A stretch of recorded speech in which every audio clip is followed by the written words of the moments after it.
Bonjour à tous et bienvenue sur boursicoté.com pour cette nouvelle analyse technique Forex et matières premières avec une paire de devises euro-dollar qui valide la rupture ici baissière de cette zone des points 1.0820 avec donc une poursuite ici du mouvement baissier. Hier nous constations ici l'accélération du mouvement. On est bienvenu ici chercher donc en support cette zone avant un rebond ici et une poursuite du mouvement. Donc on est toujours ici dans la continuité et l'objectif désormais est une poursuite du mouvement vers un retour ici et sur un retracement total de la dynamique haussière. Donc comme objectif un retour ici de la zone entre 1,0635 et 1,0650. Et puis sur le câble, hier j'attirais votre attention sur le fait que la zone ici des 1.23 résistait bien à une cassure ici baissière. Alors il en a été tout autrement aujourd'hui, puisque lorsque l'on se rapproche, nous pouvons constater ici qu'après cette dynamique, ce niveau a effectivement bien résisté, mais qu'il a cassé aujourd'hui. Alors on avait la moyenne mobile 20 exponentielle ici qui agissait bien comme un support suite à la rupture de dynamique que nous avions connue ici depuis ce précédent point haut. Donc cette zone de support, elle a agi jusqu'à cette cassure ici que nous avons eue dans la matinée et qui a provoqué donc un retour sur la zone des 1,23 et une rupture de cette zone. Alors cette cassure juste avant le week-end n'est pas anodine puisqu'elle nous laisse comme objectif un retour possible ici sur la zone majeure des 1,20 sur la paire de devises GBP-USD.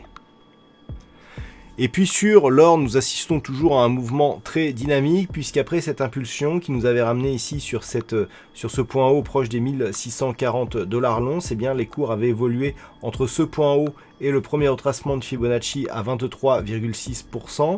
Et puis on avait cassé ici ce niveau pour évoluer ici dans cette zone entre le retracement à 23,6% et le deuxième retracement ici à 38,2%, un contact ici sur la zone des 1570 points. Et puis finalement, on a cassé ici cette zone, repassant du même coup au-dessus de la moyenne mobile 20 exponentielle pour revenir ici sur la zone de résistance des 1623 $ l'once. Alors, d'un point de vue un peu plus global, le fait d'avoir ici une impulsion qui consolide à 38,2% et qui se rapproche de ces points hauts va plutôt vers une poursuite de ce mouvement haussier avec donc selon les retracements de Fibonacci de l'intégralité ici du rebond technique, un objectif qui en cas de cassure ici de cette zone des 1642,98 puisqu'il y a eu un point légèrement plus haut ici que lors de la première impulsion, nous donnerait une extension et donc un objectif en cas de rupture de ces points hauts à 1690,65. Donc nous pouvons dire qu'en cas de rupture ici haussière de cette zone de résistance des 1623 $ l'once et une cassure haussière ici de ces points hauts proches des 1640, que nous pourrions quasiment revenir ici sur cette zone des 1705 $ l'once.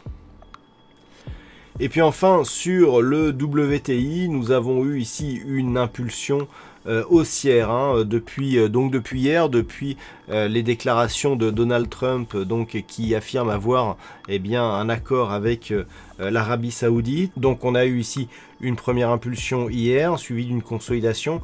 Et puis vous avez certainement pu le suivre lors du Trading Live où nous avons longuement commenté cette impulsion en direct. Je vous rappelle que le Trading Live est toujours disponible en replay sur la chaîne boursicoté.com.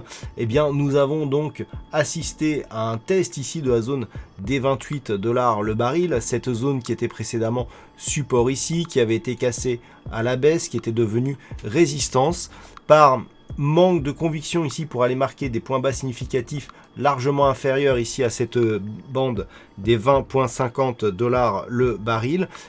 Après une tentative de franchissement, on est rapidement remonté ici et on revient au contact de cette résistance.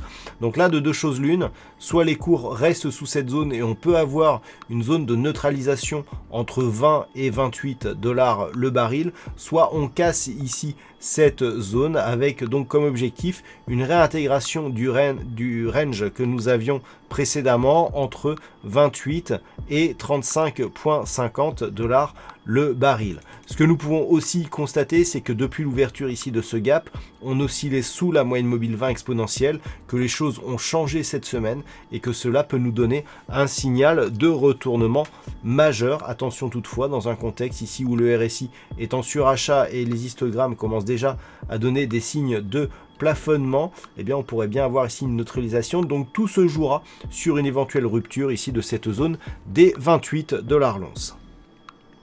Voilà donc ce que l'on peut dire sur cette analyse technique Forex et matières premières. Passez un bon week-end, restez chez vous, prenez soin de vous et on se donne rendez-vous dès la semaine prochaine pour d'autres analyses techniques, toujours sur le site boursicoté.com.